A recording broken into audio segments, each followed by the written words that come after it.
Bueno, Stefan George, poesía completa. Stefan George es otro de los grandes estetas alemanes. En Alemania el esteticismo tiene sus singularidades. No es el esteticismo británico de un Oscar Wilde, de etcétera, etcétera. Tampoco es el francés. Es menos sensual, menos libertino, no es la Rachilde, ni es Mirbeau, ni etcétera. Aquí estamos ante otro tipo de filosofía. Yo creo que la estética encuentra un enfoque muy determinado en los autores alemanes, es más intelectual, se relaciona con lo social, con lo apolítico, que viene de Nietzsche, de Burckhardt, de Schopenhauer, incluso Thomas Mann.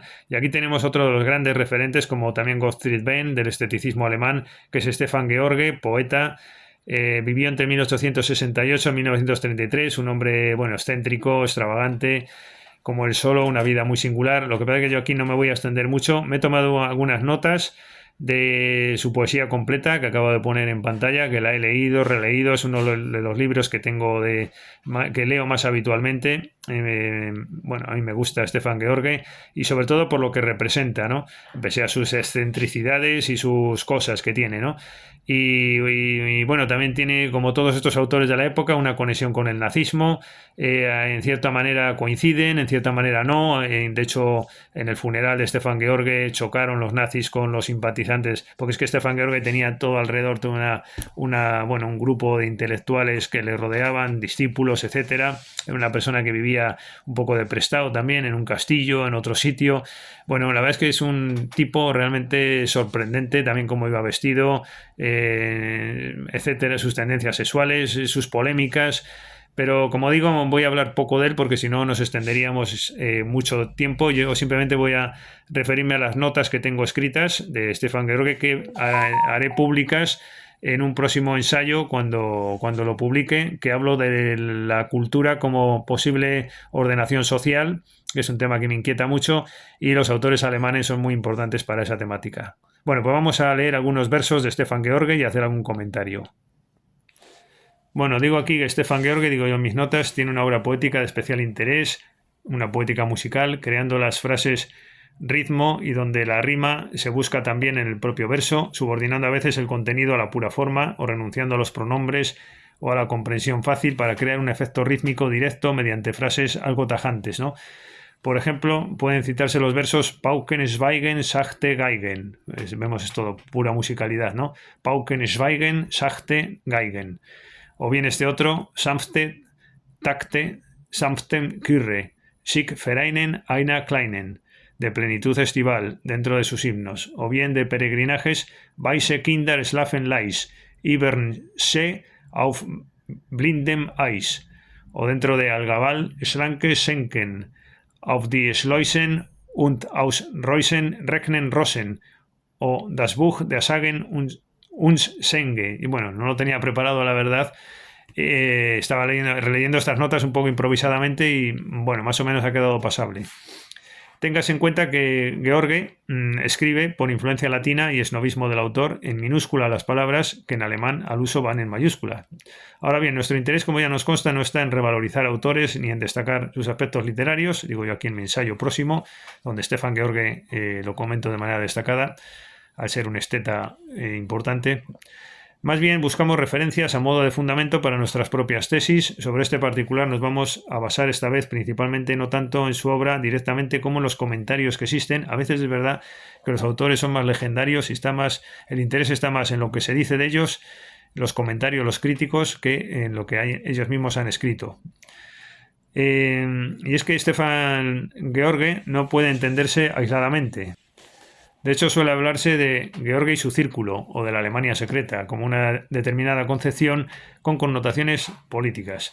Da la impresión de que algunas de las cuestiones que se atribuyen a George no aparecen tan claramente así en su poesía. Por lo menos eso a mí me ha parecido. Lees sobre George y después no lo veo tan claro en su poesía.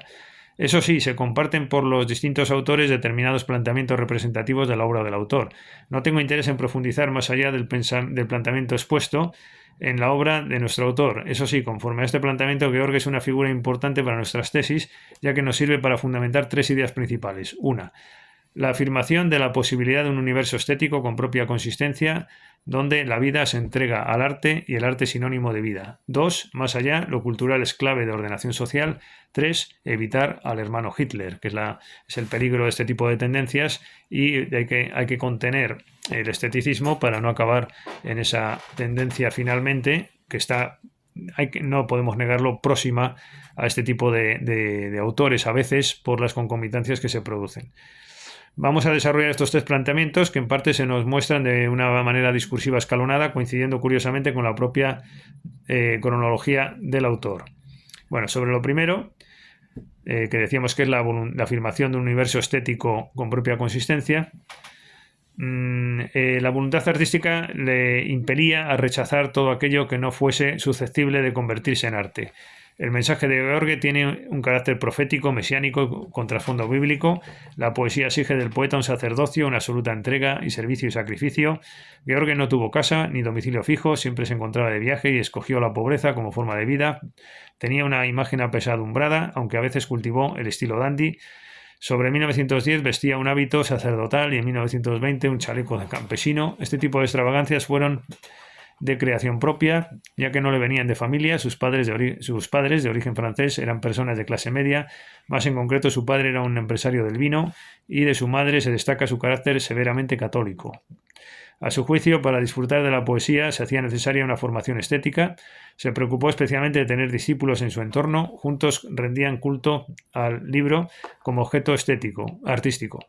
Con sus discípulos, el maestro cultivaba la oralidad, la repetición del verso, la memorización. George, de joven, en sus inicios mismos acudió a las veladas de Mallarmé.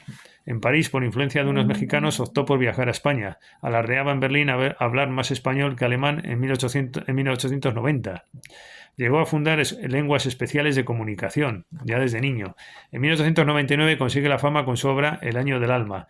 Antes había publicado sus obras Himnos de 1890 y Peregrinajes de 1891, así como Algabal de 1891 también. Sus hitos, bien conocidos en su andadura como poeta, bien conocidos en su andadura como poeta. Consolida George la idea de la autonomía del arte y la exaltación de lo bello. Nuestro autor también afirma la cultura y rechaza la civilización, el fanatismo por lo irracional, pero también el hedonismo. La verdad es que es curioso, ¿no? Es tanto alemán esteta en contra de toda esa historia de la politización del arte, ¿no? Esto es lo opuesto, esto es la estetización de la realidad social y de la vida misma.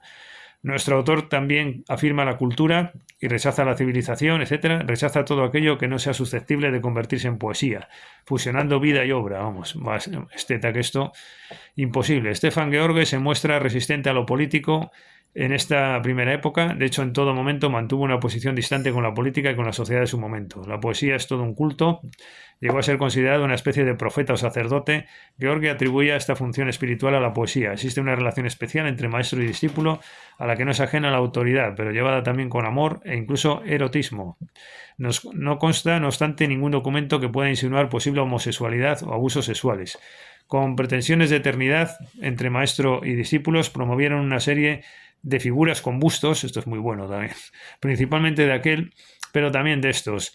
El pensamiento y la actitud de George están en la Kunstreligion, ¿no? La religión del arte, claramente.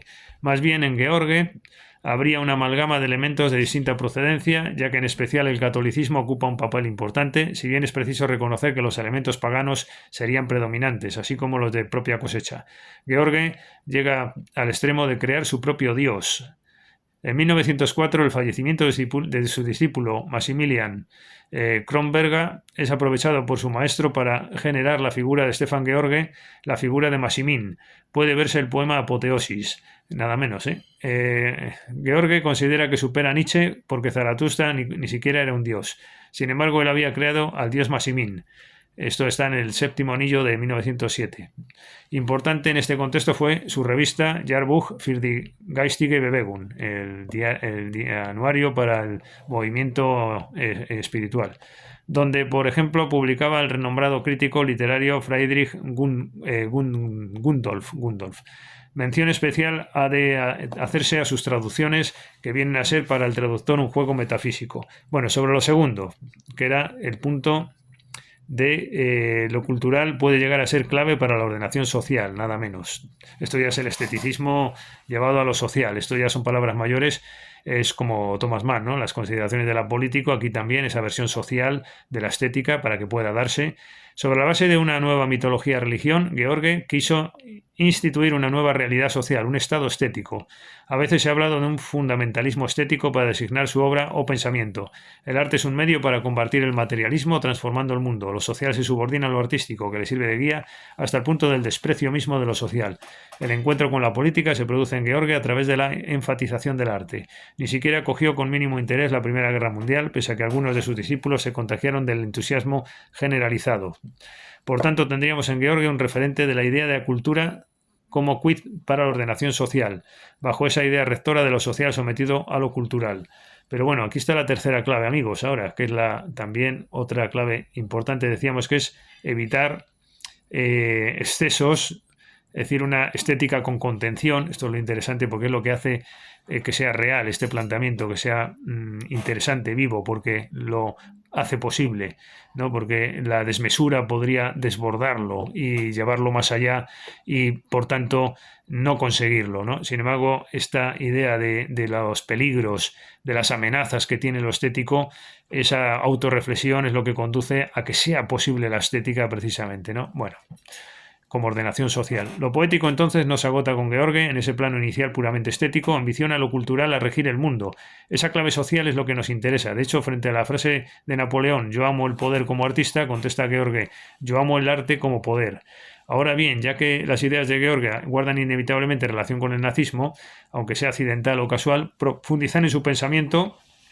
Para obtener pautas de lo cultural para la ordenación social, exige entrar en este tipo de relaciones porque la delimitación de George nos abre una puerta para la afirmación del estado de la cultura, al margen de este movimiento totalitario citado.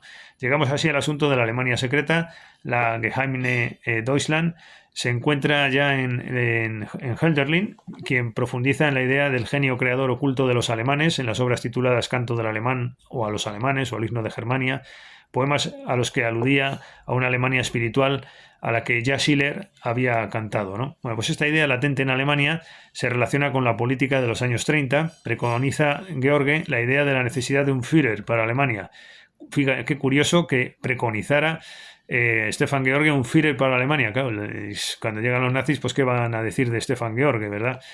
No obstante, George no es nacionalista, pero de forma compatible con el mundo mediterráneo. Esto es la distancia de Thomas Mann. Esto me parece muy bonito en Stefan George. De hecho, sus padres eran franceses. Él se educó en el arte francés, como Mallarmé, etc. Y desde luego aprecia lo francés. Esto me parece un rasgo muy positivo de Stefan George y no ese cerramiento de Thomas Mann en lo alemán a veces que no es positivo, ¿no? Sin embargo, Stefan George es, de forma compatible se expresa con el mundo mediterráneo, en especial con Francia, también con Italia y con la antigüedad clásica. En realidad su poesía es en gran medida una traslación a Alemania de la poética francesa. Su mundo es tan pacífica y elitista exaltación poética con cierto desprecio de lo social. El nazismo, en cambio, es cerrado y supremacista y sobre todo delictivo. A George le disgusta lo utilitarista, que en esa época ya se identifica con Inglaterra y sobre todo con Estados Unidos. George es un autor más que vaticina lo que va a venir, es decir, el mundo de hoy, de la soberanía popular, la democracia, etc. Goebbels le propuso ser ministro de Cultura, pero no quiso ser figura pública, George. En general fue una figura alabada en los años 30 en Alemania, pese a que George se desvinculó de toda esta cuestión situando su residencia en Suiza. Aunque es anecdótico, suele recordarse en este contexto el entierro de Stefan George al que acudieron miembros del Partido Nacional Socialista junto a discípulos de aquel, llegándose a un cierto encontronazo. George fue un hombre goetheano, también participó del programa schilleriano de la educación cultural. Goethe, Hölderlin y George creían en la renovación de Alemania por medio de la renovación de la antigüedad. Suelen citarse los poemas de George en Nuevo Reino de 1928 cuando se habla de todos estos temas políticos. Anunció George su reino dirigido por élites intelectuales y artísticas. La Alemania secreta conecta con un discípulo de George, el noble Klaus Stauffenberg, representante de esa línea poética del Estado.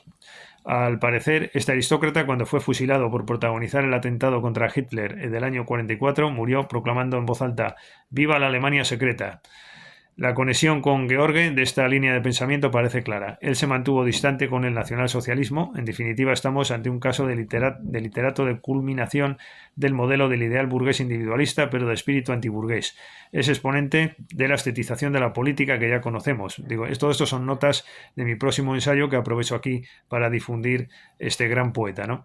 Si quitamos el lado exótico, hay un cierto paralelismo con Thomas Mann. De hecho, se ha hablado de la política de la impolítica para designar a George. Lo interesante puede ser la posibilidad de un estado de la cultura. A nosotros es lo que nos interesa de Thomas Mann, de Stefan George, de Gottfried Benn, de Klaus Mann. Todo este mundo posible alternativo de dominio de lo social por lo cultural quedó en lo político arrastrado y enterrado por el nazismo. Es curioso que la muerte de este movimiento fanáticamente anticultural provoque curiosamente la imposibilidad de un debate en serio sobre el estado de la cultura. El nazismo en vida produjo la persecución de artistas y una vez muerto está produciendo en tiempos de la soberanía pop el posible debate sobre un estado de la cultura que mejore la democracia pop. Bueno, más reflexiones aquí que me hago yo, etcétera, pero ya con esto dejamos a Stefan George. Muchas gracias por su atención y en un próximo vídeo creo que nos vamos a ir a Hermann Hesse. Hasta pronto.